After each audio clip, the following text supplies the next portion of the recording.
a lot of, thank you, we've received a lot of nice calls, a lot of great letters. You know, people have been really responsive. So it's been going very well. Okay, let me, now you've got this so you can follow with me with this, all right? And let us continue into the labyrinth where last week we looked, and if you look on the page number 7 of the handout, we look at the 12 cranial nerves. And remember, the reason we looked at that is that one of the things in the Ark of the Testimony, and you'll have to go with me, that we placed the Ark of the Testimony in the brain. And one of the things that is in the Ark, so that it is in your brain, is Aaron's rod that budded. Okay? Now, Aaron's rod that budded. If you remember in the Bible, Aaron threw down his rod and it became a serpent. And then the magicians threw down theirs and his swallowed theirs. In other words, it was the truth. In other words, it's not a manufactured religion. It's not some kind of a thing that's somebody's idea. This was the real thing. And so what's being said here is when we throw down dependence on the rod or the spine, which is ourself, we then become or awaken this serpent, which is the kundalini, and then this was placed actually in the Ark of the Testimony, which means it's in the brain. Now, if you remember, if you look at page 7, you see you have 12 cranial nerves in the brain. And the rod will send signals, or the spine will send signals to each of those 12 nerves and will receive signals from each of those 12 nerves. Okay, and that's in the Ark of the Testimony. That's in the brain. And if you look on page 133 in the Bible, or if you look in the book of Numbers, in Numbers chapter 17, Numbers chapter 17, and if we look at verse 2, speak to the children of Israel. Take every one of them a rod according to the house of their father. Well, if you see, you have 12 cranial nerves in your brain. And there are 12 houses in the zodiac. And so each of these is taken to the house of their fathers. Of all their princes, according to the house of their fathers, 12 rods. Do you see that? 12 rods. And now if you look here, you'll see the listing of the 12 cranial nerves. So the 12 rods, the 12 cranial nerves, are the attachment to the brain. You know, and that's why then this rod would be a symbol. This rod is contained in the Ark of the Testimony, which we previously have placed in the brain. Okay? Now, if you look, Numbers chapter 17, look at verse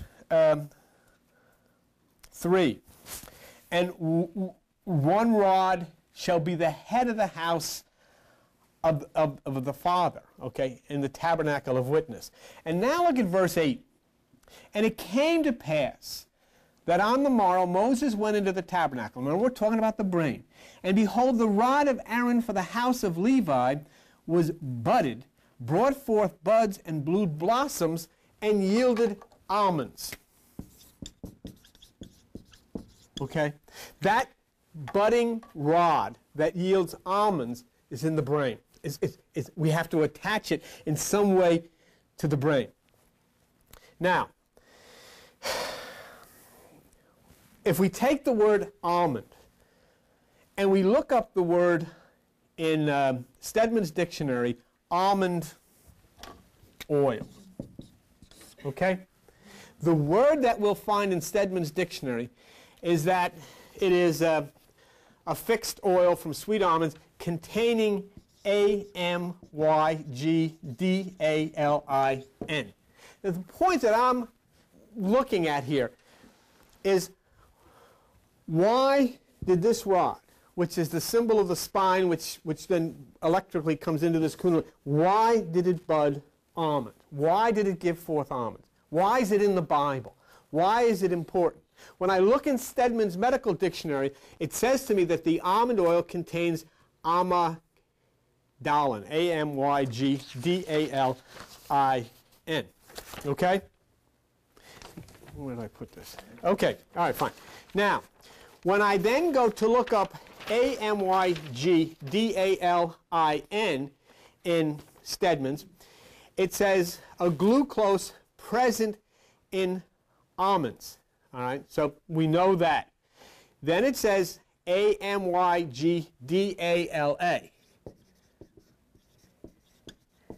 And Amygdala is corpus amygdala tonsilla, denoting the cerebral tonsil as well as the pharyngeal, lingual, laryngeal. In other words, what is being said here is that when you throw down the dependence upon yourself and then the kundalini action comes up the spine, you will be given the words to speak. You will understand, and the things that you say will be from God. The reason that the almonds budded is because the almonds signify the speech, the mouth, the larynx. The voice then will come out of the soul, the voice will come out, will be the voice of God. All right? Now, in order for you to know this, I went a little further and made this so that you have the documentation. I don't want you going out to people and saying, you know, I got almonds in my throat so that God, I can speak, so that I know what I'm talking about. So you'll have this, all right? And I want you to look at it. I went through it first so that when you see it, you'll be able to look at it. And you realize then that there's a purpose for this rod to give forth almonds when the Stedman's Medical Dictionary was related to the word amygdala, which relates to the lingual, laryngeal, which is the mouth and the throat and the speech. Okay? And then for those of you who want this stuff, I don't know, I will send it to you, but you know, you're going to have to self-addressed stamped envelope and a couple of bucks for the printing. All right? You decide whatever you got. But, you know, I got to go to these places to print all of this stuff, and it gets expensive. But on the other hand, it's so much more meaningful when you can see it. For those of you who have the paper, can you look at the word almond oil? Do you see it? Do you see where it says containing amygdalin? I have it underlined, okay? If you turn the page, do you see where I have the line going down to amygdalin, which says a glucose present in almonds? And then amygdalin relating to an almond, or to the brain structure called amygdala. Do you see that? Do you see it?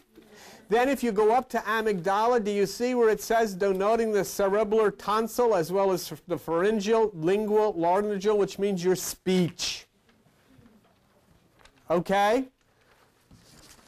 You've got it now? Do you understand it?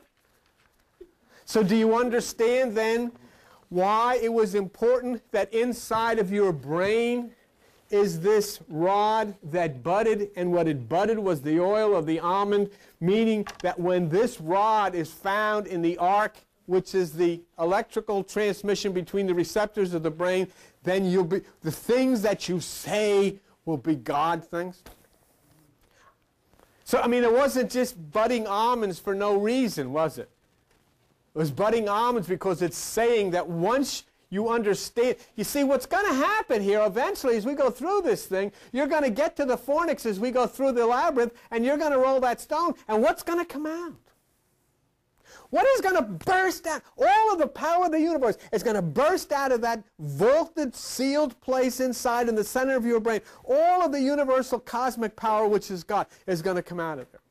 Why is it, you know, and it is, and as it says in here, and as I showed you, it's for one thing only. It's for Amen.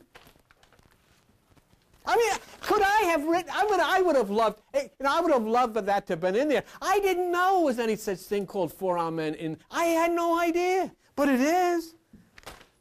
I didn't know the fornix was the vault, but it is. I didn't know it was the burial chamber of which out comes the Savior at resurrection time. I knew that it was supposed to be in some foreign country. I never knew it was in the center of my head, in your head, but it is. Okay. And I mean, not only that, and if I just told you that, you could say, well, this guy's got a wild imagination, but you got all the stuff. And nothing you've got in your hands is from any New Age book. It's all either from Gray's Anatomy or Stedman's Medical Dictionary. That's where everything you've got is from. Okay? So, the Passover, all of this brings forth from the trees, buds, blossoms, new life. New life. So the blossoms, as it says, new life. Bursting forth new life. It's just like with Mary, with the baby. Bursting forth new life, something brand new. But in addition to that, the almonds, as you open your mouth, what you speak, you'll speak from God. You remember Moses said, I don't know what to say. God says, just open your mouth. I'll put the words in there. That's great stuff. When you go out of here, so when people say, oh, they have nothing but cults. Yeah, so what cult do you belong to? Stedman's Medical Dictionary, Gray's Anatomy, Grolier's Encyclopedia. That's my cult. You know? That's the same light bill that permits you or Al or whoever can do that to spot the course. Very confused. Well, you know, what I saw the other night, I saw Carl Sagan, who died. I saw Carl Sagan on with Charlie Rose. I love to watch Charlie Rose on Channel 13. I don't know if he's a very good interviewer. And Carl Sagan made a, and I said, how can I dare question Carl Sagan? But Carl Sagan said, well, you know, you can't read the Bible because he says all of this stuff, whatever scientific stuff they got, you know, came from the Babylonians, and we've advanced far beyond that.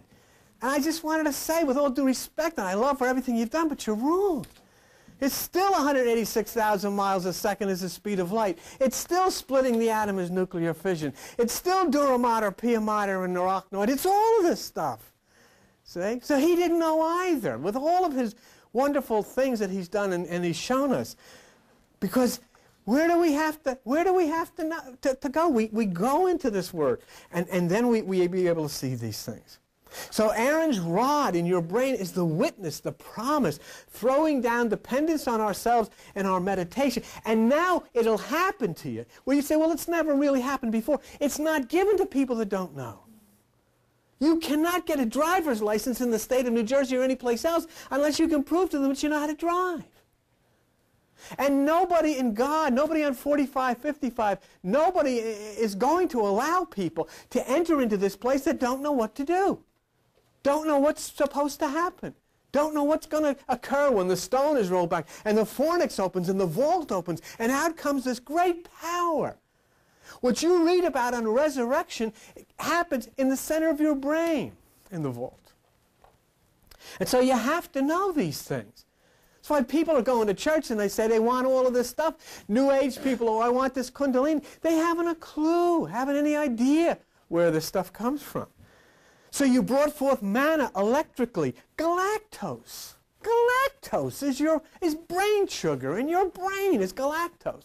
It's milky sugar. It's a milky white substance of sugar. It is the milk and honey of the Bible.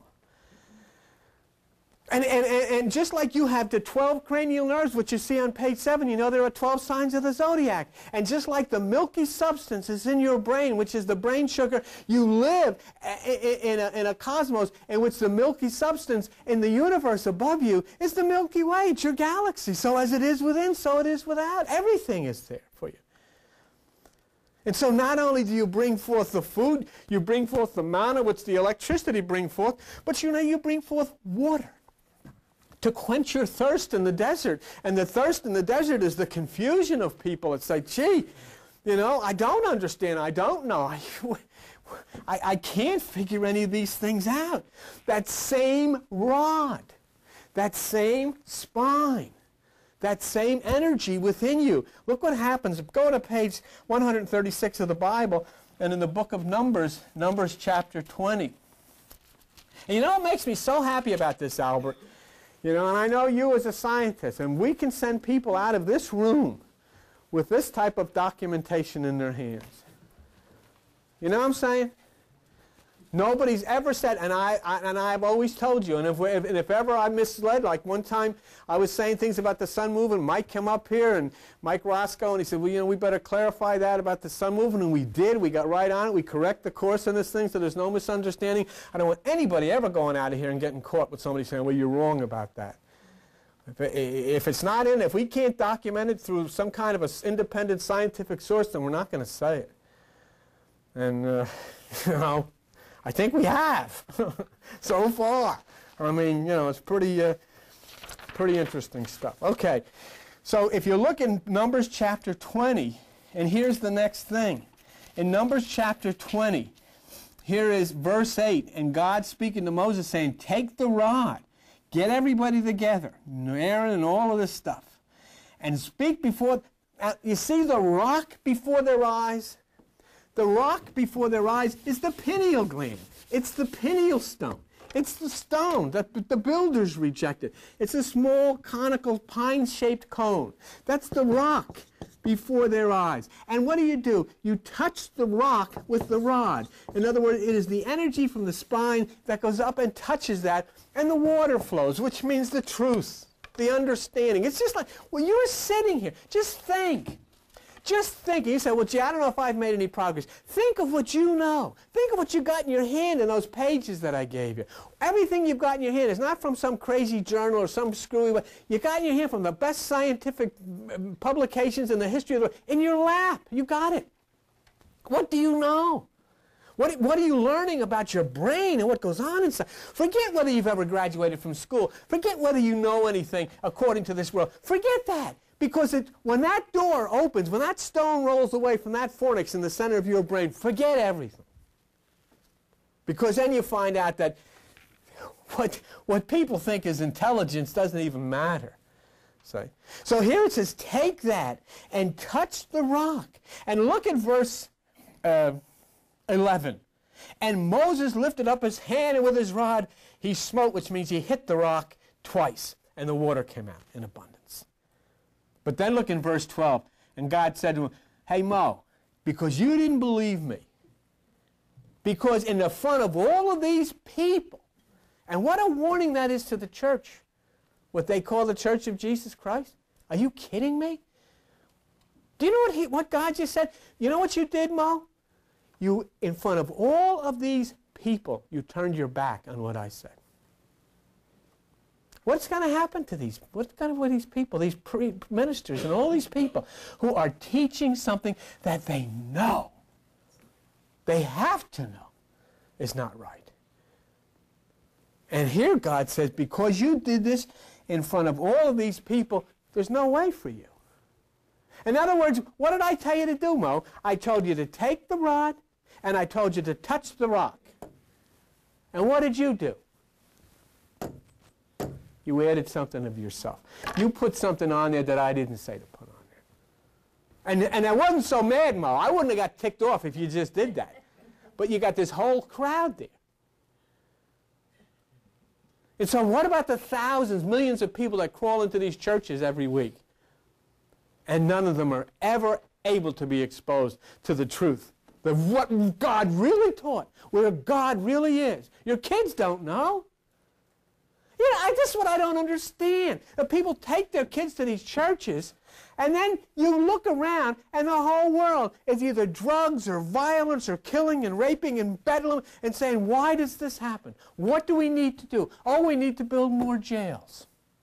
We have to get more cops. We have to get more guns. Maybe we have to get rid of these Sunday schools that are teaching the kids all of this lunacy and this violence that is being taught in all of these places. It's hard. But isn't your child's life worth it? Isn't love worth it? Didn't God teach love? Didn't Jesus teach love? And we've left that out at the front porch. So, look what he says in verse 12. Because you didn't do what I said, you're not going to bring this congregation into the land. There's no way you can do that. See, now, don't misunderstand this. This isn't God saying to some guy, look, you hit it twice, so you're going to hell. Don't pass go, don't collect $200, go straight to hell, and that's the end of you. That's not what it means. What it just said is, folks sitting here, Bill, everybody here, if you add anything of yourself, you're never going to go into the land that I've made for you, which is the right hemisphere of the brain, where all of this happens. It is the... as we'll get into Stedman's and all, wait till you see when we really get into the labyrinth, the things and how they fall, and we go from one ventricle to the other ventricle, and one thalamus, and all of these. You know what the word thalamus means? It's the bride chamber. It's a Greek word that means the chamber. It's the chamber where the solar, amen, flows from the solar plexus. And in the Bible it says the son is a bridegroom coming out of his chamber. So it says, if you add anything, you're not going to make it to the right side. Nothing to be afraid of. But the point is, there's no way to get to the right side if you add anything, see? Now, how do we know that what he's talking about here, that you shall not bring the congregation into the land which I have given them? Well, how do we know then that this promised land is the right hemisphere? Well, we've got to, now we've got to go and we've got to make sure that that's the right hemisphere, is the place. Okay? This is north, this is south, this is east, and that's west. That's the way the thing goes. I want you to look on page 2 of the Bible. On page 2 of the Bible, in the book of Genesis, in Genesis chapter 2, Genesis chapter 2, verse 8, and the Lord God planted a garden. This is the holy place. This is the promised land. And where was it? It was eastward in Eden. It was to the right side. Why put in there eastward in Eden? It was eastward in Eden. In other words, it is the right side, see? And then take a look at page 505 in the book of Psalms. In Psalm chapter 80. And I think we have, the second scripture will pretty much document that what we're talking about here is correct. Psalm chapter 80. And look at, we're talking about the vineyard, the place where the wine flows, the place where the grapes flow, and all of this stuff. It says in verse 15, and the vineyard which your right hand has planted, and the branch that you made strong for yourself. The vineyard that your right hand has planted. Eastward, to the right side. And there was a fellow named Jesus that said, if you want to find, cast your net to the right side. Okay? And what about the branch? I gave you this handout this morning. Okay? Open it up to page 24. A branch is an offshoot. In anatomy, one of the primary divisions of a nerve or blood vessel. Okay? So it's all part of your body, of you.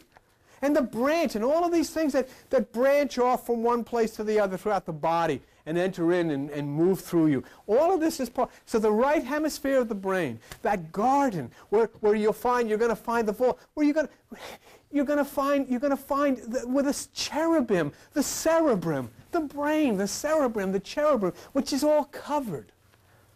Look, you know what I want to show you?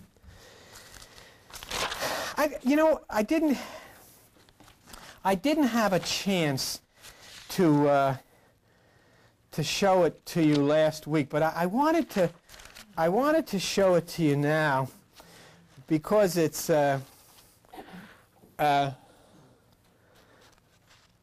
let's see. Let me look for just a minute at 1 Kings 6. I think it's there. 1 Kings 6, 27. Okay, yeah, there it is. Let's go there. Go to page. I'm going away from where I was, but somebody tell me what page 1 Kings 6:27 is. I want you to look at this. Huh? 297. Go to page 297. All right? Page 297. Okay. And then, somebody told me the other day, it's just like we need more time for this stuff. But anyhow, page 297. Now, also on 1 Kings chapter 6, verse 27. You there? Now, I want you to open to page 10 in the handout I gave you. All right?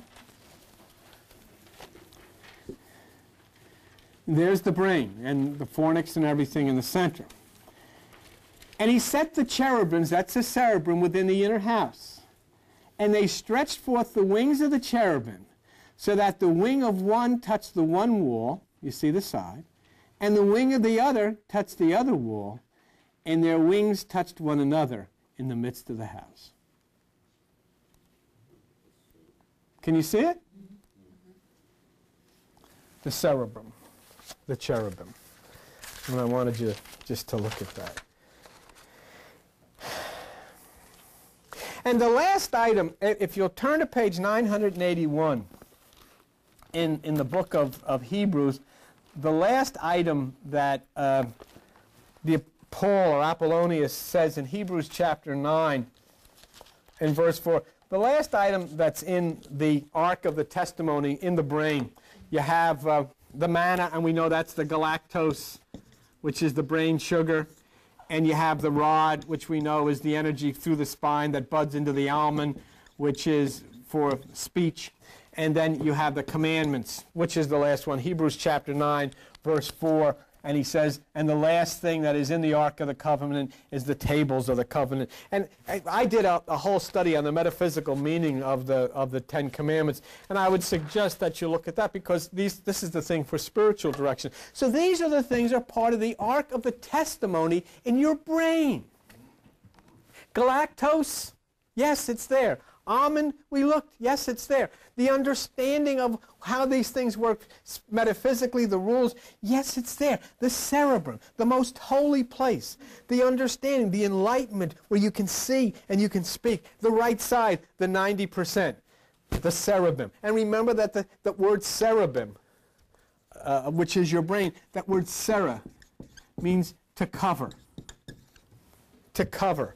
If we look at Hebrews chapter 9, where you write right there in verse 5, and over it the cherubims of glory shadowing the mercy seat. But this is interesting. This is interesting because he says, of which we cannot now speak particularly. He couldn't, but we can. We can speak very particularly about it now. I mean, if Paul, whoever wrote this, Apollonius, was to talk about atomic energy, he would also have to say, of which we cannot speak particularly. But we can now. Of quantum, it wasn't 1890, they couldn't speak particularly of it, but we can now. So all of these things, because of the evolution of the brain and the evolution of the age, we can speak of these things now. So the cherubim of glory covering the mercy seat. And once again, when we look at that word, which is your brain, and you have that on the very first page of that handout I gave you, that word C-E-R-E means to cover.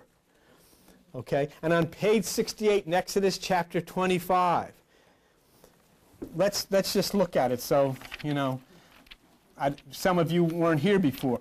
But C-E-R-E, which is the cerebrum, which is your brain, C-E-R-E on the very first page of the handout I gave you shows you that C-E-R-E means to cover. And here's Exodus chapter 25. And in Exodus chapter 25 and verse 20, and the cherubims shall stretch forth their wings on high, covering the mercy seat with their wings. Okay. Covering the mercy seat with their wings.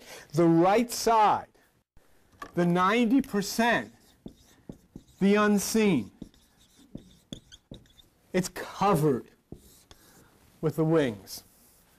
It is covered within you because you use the 10%, the active, physical, intellectual dynamic of the left side, the physical side, the part that I operate with is seen. But that right side where all of this metaphysical, all of this mystical stuff goes on, where this God stuff goes on, where even Carl Jung said God is located, is the unseen. The vineyard on the right side, the garden eastward, covered by the cherubim. And this is very, very important. Look, you just take a look at this. Do you remember we showed it a minute ago? And it talked about one wing stretches out to one wall, and the other wing stretches out to the other wall. Huh? And in the center is the fornix, and in the center is the pineal gland, right? So can you see the two wings stretched out on both sides? Okay, if you look at that and see the two wings stretched out on both sides, then go back into the Bible, go to page 239.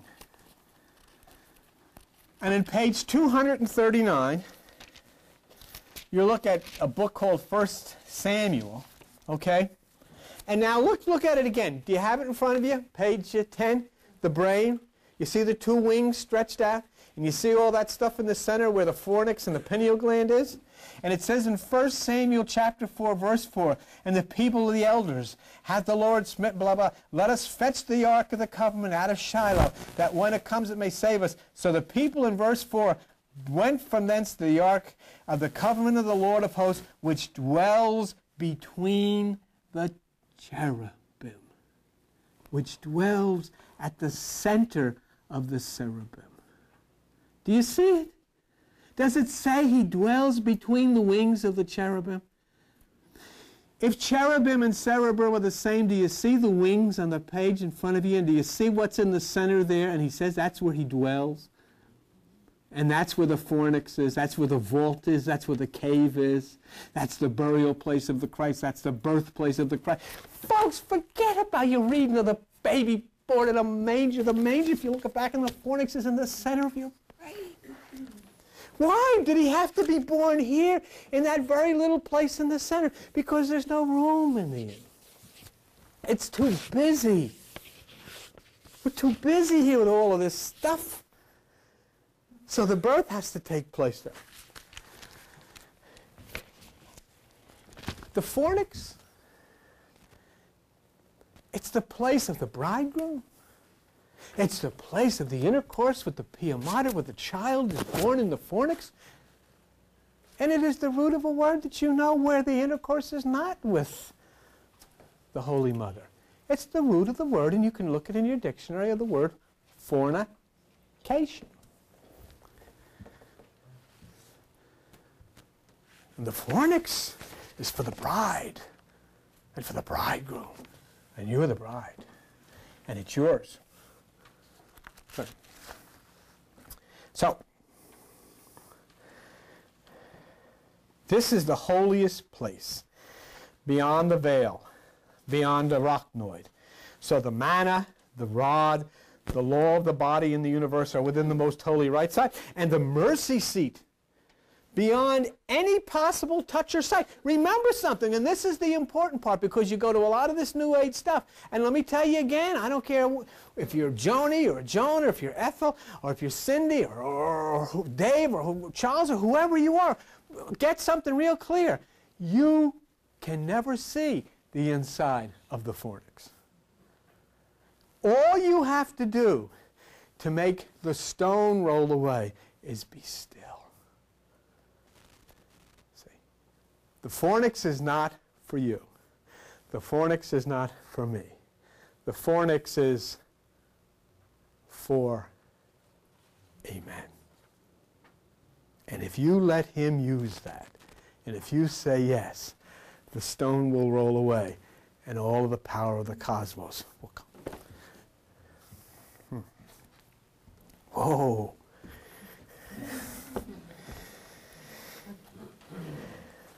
Now, your brain, the cerebrum, protects against you and me entering into that place. That little tunnel for Amen is for only Amen. You and I cannot get in there. Yeah, the cerebrum. The brain is structured so that we can't get in there. That's right. Go to page 3 in the Bible. And in page 3 of the Bible, in chapter 3 of Genesis, look at verse 24. Myth, but it's telling you an anatomically correct point. So he drove out the man, and he placed at the east of the Garden of Eden, at the right side, folks, what? Cherubims. The cerebrum was so constructed, the flaming sword, which is the fourth level of consciousness, the fire, for what? Right? To keep you and me and everybody else that think we were going to take the kingdom by force out. All that we were ever asked to do was touch it. Not bring any of our Hindu, Christian, Muslim, or Buddhist gobbledygook. Just touch it. And if you think that you can learn how to do it by a New Age book or a religious book, remember the cerebrum is so constructed that it will not allow you or anybody else to get in there. the Krishna, that power of the solar energy, is all that can move through there. The right hemisphere of the brain is off limits to the activities of the intellect. You cannot even learn about it. Now, cherubims covering it with the flaming sword, the fourth level of consciousness. Cherubims covering it with their wings. They stand there. I mean, this is myth. I mean, you know, this is all electrical energy. But I'm trying to explain what goes on inside of the cerebrum. Something is standing, protecting something. Do you remember? And I've had some people run away from that. Do you remember we talked about the excuse?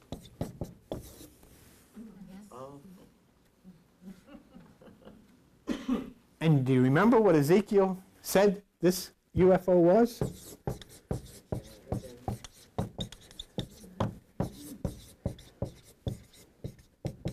In other words, what was being said there is that this cerebrum, when it touches the frequency, allows you to see things that are there. I had somebody write to me and say, well, you know, you say there's nothing as angels. These are just arcs of electrical angles. No. There's a misunderstanding. The angle which causes the arc of the receptor of the brain opens you to a frequency where you see these people. There are no such things as angels. They're people. They are people who are advanced intellectually and mentally and are able to do things that we're not able to do because we haven't advanced and we haven't evolved to that place. You're on channel 13. These things that you call angels that are people may be on channel 77.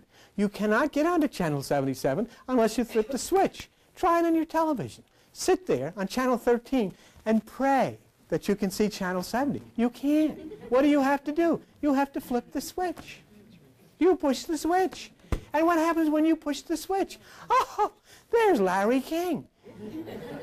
But you can't see him by sitting on channel 13 and saying, I'm claiming this. It ain't going to work. You have to touch the switch. And when you touch the switch, you open yourself to a frequency, and then these things that are angles of light, which you call are actually the angles of light, flip the switch to make you get to that point where you can see these things. And all it is are people like you who have evolved to a much higher discipline, to a much higher status, who are utilizing that part of the brain. Why? Because they live places which have evolved through the movement of the universe. And so they're of a greater strength.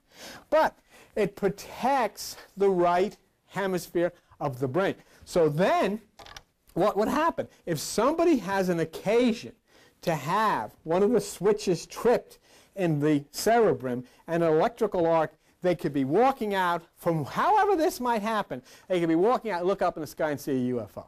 And they'll tell you and they'll tell everybody, and you say, oh, yeah, yeah, sure. I know, Al, that's right, you saw a UFO, yeah, okay. But you didn't see it. Or somebody saw the Virgin Mary. You can see whatever you want to see. But it is because you've had an electrical arc triggered in the brain and you see things which are there, okay? So, just real quick, and then we'll go. Page 684, the book of Ezekiel. And in the book of Ezekiel, you see in Ezekiel chapter 10, page 684, Ezekiel chapter 10 and verse 3. This is the UFO, folks. This is the thing that landed with the smoke coming out of it, remember, and the retro rockets firing and the wheels coming down. And the captain sitting in the middle between the wings of the cherubim landing this thing, and this guy saw all this. And he says that, look at verse 2. A man clothed with linen got out, went in between the wheels, and filled his hands with coals. In other words, the earth was scorched underneath the ship. And look what it says here. Now the cherubim stood on the right side of the house.